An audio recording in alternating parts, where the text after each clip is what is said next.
The Story of Redemption by Ellen G. White. Chapter 10. Abraham and the Promised Seed. The Lord selected Abraham to carry out his will. He was directed to leave his idolatrous nation and separate from his kindred. The Lord had revealed himself to Abraham in his youth and given him understanding and preserved him from idolatry. He designed to make him an example of faith and true devotion for his people, who should afterward live upon the earth. His character was marked for integrity, generosity, and hospitality. He commanded respect as a mighty prince among the people. His reverence and love for God and his strict obedience in performing his will gained for him the respect of his servants and neighbors. His godly example and righteous course, united with his faithful instruction to his servants and all his household, led them to fear, love, and reverence the God of Abraham. The Lord appeared to Abraham and promised him that his seed should be like the stars of heaven for number. He also made known to him through the figure of the horror of great darkness which came upon him, the long servile bondage of his descendants in Egypt.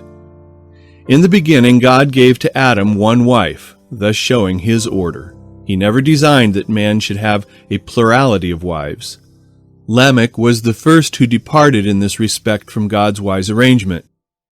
He had two wives, which created discord in his family. The envy and jealousy of both made Lamech unhappy. When men began to multiply upon the face of the earth, and daughters were born unto them, they took them wives of all which they chose. This was one of the great sins of the inhabitants of the old world, which brought the wrath of God upon them. This custom was practiced after the flood, and became so common that even righteous men fell into the practice and had a plurality of wives. Yet it was no less sin because they became corrupted and departed in this thing from God's order. The Lord said of Noah and his family, who were saved in the ark, "For thee have I seen righteous before me in this generation." Genesis 7, verse 1. Noah had but one wife, and their united family discipline was blessed of God. Because Noah's sons were righteous, they were preserved in the ark with their righteous father. God has not sanctioned polygamy in a single instance. It is contrary to his will. He knew that the happiness of man would be destroyed by it. Abraham's peace was greatly marred by his unhappy marriage with Hagar. Wavering at God's promises. After Abraham's separation from Lot, the Lord said to him, "Lift up now thine eyes, and look from the place where thou art northward and southward and eastward and westward. For all the land which thou seest, to thee will I give it, and to thy seed forever. And I will make thy seed as the dust of the earth, so that if a man can number the dust of the earth, then shall thy seed also be numbered." The word of the Lord came unto Abram in a vision, saying, "Fear not, Abram, I am thy shield and thy exceeding great reward." And Abram said, "Behold, to me thou hast given no seed, and lo, one born in my house is mine heir." As Abraham had no son, he at first thought that his trusty servant Eliezer should become his son by adoption and his heir. But God informed Abraham that his servant should not be his son and heir, but that he should really have a son.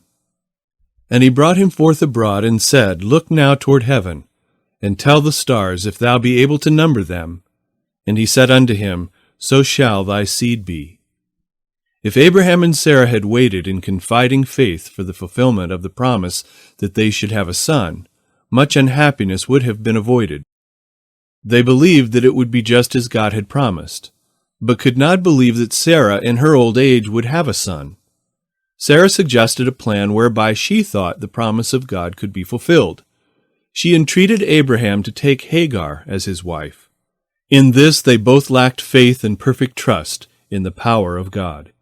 By hearkening to the voice of Sarah and taking Hagar as his wife, Abraham failed to endure the test of his faith in God's unlimited power, and brought upon himself and upon Sarah much unhappiness. The Lord intended to prove the firm faith and reliance of Abraham upon the promises he had made him.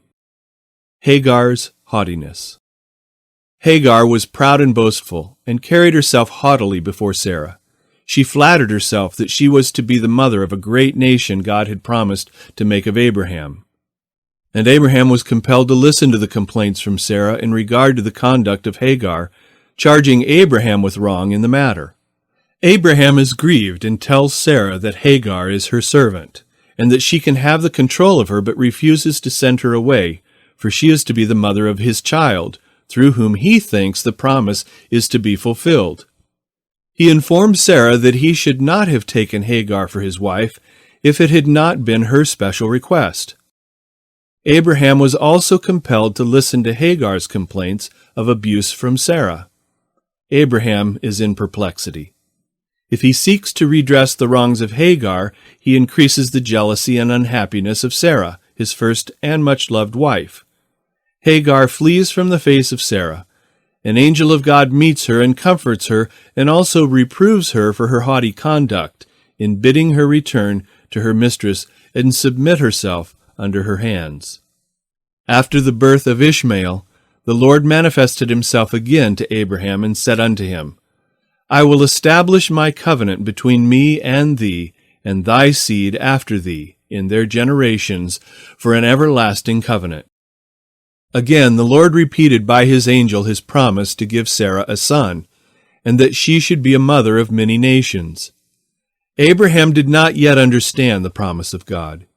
His mind immediately rested upon Ishmael, as though through him would come the many nations promised, and he exclaimed in his affection for his son, Oh, that Ishmael might live before thee! Again the promise is more definitely repeated to Abraham. Sarah thy wife shall bear thee a son indeed, and thou shalt call his name Isaac, and I will establish my covenant with him for an everlasting covenant, and with his seed after him. Angels were sent the second time to Abraham on their way to destroy Sodom, and they repeat the promise more distinctly that Sarah shall have a son. The promised son. After the birth of Isaac, the great joy manifested by Abraham and Sarah caused Hagar to be very jealous. Ishmael had been instructed by his mother that he was to be especially blessed of God, as the son of Abraham, and to be heir to that which was promised to him. Ishmael partook of his mother's feelings, and was angry because of the joy manifested at the birth of Isaac. He despised Isaac, because he thought he was preferred before him. Sarah saw the disposition manifested by Ishmael against her son Isaac, and she was greatly moved.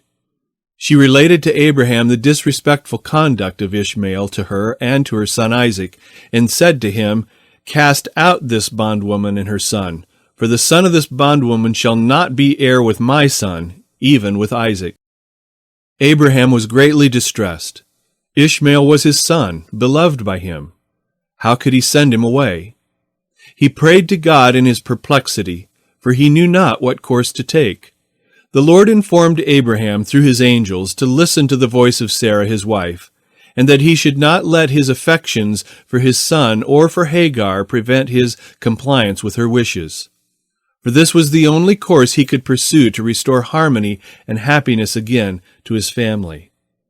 Abraham had the consoling promise from the angel that Ishmael, although separated from his father's house, should not die nor be forsaken of God, that he should be preserved because he was the son of Abraham. God also promised to make of Ishmael a great nation. Abraham was of a noble, benevolent disposition, which was manifested in his pleading so earnestly for the people of Sodom. His strong spirit suffered much. He was bowed with grief, and his paternal feelings were deeply moved as he sent away Hagar and his son Ishmael to wander as strangers in a strange land. If God had sanctioned polygamy, he would not have thus directed Abraham to send away Hagar and her son. He would teach all a lesson in this, that the rights and happiness of the marriage relation are to be ever respected and guarded, even at a great sacrifice. Sarah was the first and only true wife of Abraham. She was entitled to rights as a wife and mother, which no other could have in the family. She reverenced her husband, calling him Lord, but she was jealous lest his affection should be divided with Hagar. God did not rebuke Sarah for the course she pursued. Abraham was reproved by the angels for distrusting God's power which had led him to take Hagar as his wife and to think that through her the promise would be fulfilled. The supreme test of faith. Again the Lord saw fit to test the faith of Abraham by a most fearful trial. If he had endured the first test and had patiently waited for the promise to be fulfilled in Sarah, and had not taken Hagar as his wife, he would not have been subjected to the closest test that was ever required of man. The Lord bade Abraham, "Take now thy son, thine only son Isaac, whom thou lovest, and get thee into the land of Moriah, and offer him there for a burnt offering upon one of the mountains which I will tell thee of." Abraham did not disbelieve God and hesitate, but early in the morning he took 2 of his servants and Isaac his son, and the wood for the burnt offering, and went unto the place of which God had told him. He did not reveal the true nature of his journey to Sarah, knowing that her affection for Isaac would lead her to distrust God and withhold her son. Abraham did not suffer paternal feelings to control him and lead him to rebel against God. The command of God was calculated to stir the depths of his soul. "Take now thy son." Then, as though to probe the heart a little deeper, he added, "Thine only son whom thou lovest," that is, the only son of promise, "and offer him for a burnt offering."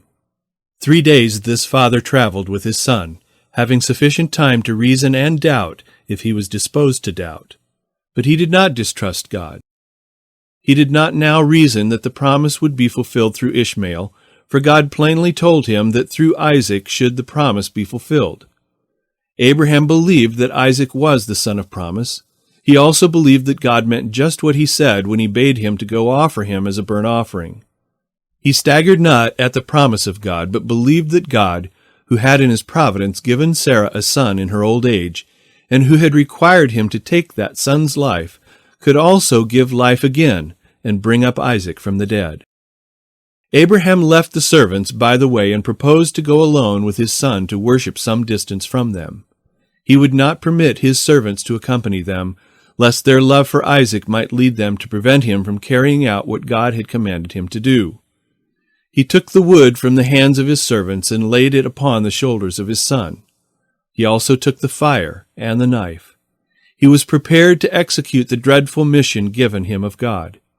Father and son walked on together. And Isaac spake unto Abraham his father, and said, My father? And he said, Here am I, my son. And he said, Behold, the fire and the wood, but where is the lamb for a burnt offering? And Abraham said, My son, God will provide himself a lamb for a burnt offering. And so they went, both of them, together. Firmly walked on that stern, loving, suffering father by the side of his son.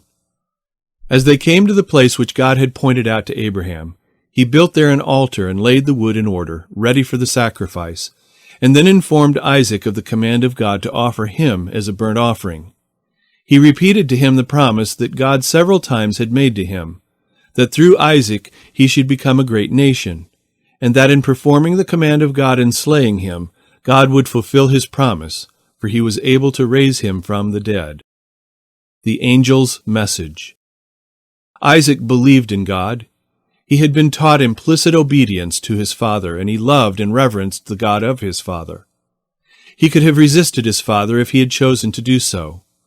But after affectionately embracing his father, he submitted to be bound and laid upon the wood. And as his father's hand was raised to slay his son, an angel of God, who had marked all the faithfulness of Abraham on the way to Moriah, called to him out of heaven and said, Abraham, Abraham. And he said, Here am I. And he said, Lay not thine hand upon the lad, neither do thou anything unto him. For now I know that thou fearest God, seeing thou hast not withheld thy son, thine only son, from me. And Abraham lifted up his eyes, and looked, and behold, behind him a ram caught in a thicket by his horns. And Abraham went and took the ram, and offered him up for a burnt offering in the stead of his son. Abraham had now fully and nobly borne the test, and by his faithfulness redeemed his lack of perfect trust in God, which lack led him to take Hagar as his wife. After the exhibition of Abraham's faith and confidence, God renewed his promise to him. And the angel of the Lord called unto Abraham out of heaven the second time, and said, By myself I have sworn, saith the Lord, For because thou hast done this thing, and hast not withheld thy Son, thine only Son, that in blessing I will bless thee, and in multiplying I will multiply thy seed as the stars of the heaven, and as the sand which is upon the seashore, and thy seed shall possess the gate of his enemies, and in thy seed shall all the nations of the earth be blessed, because thou hast obeyed my voice.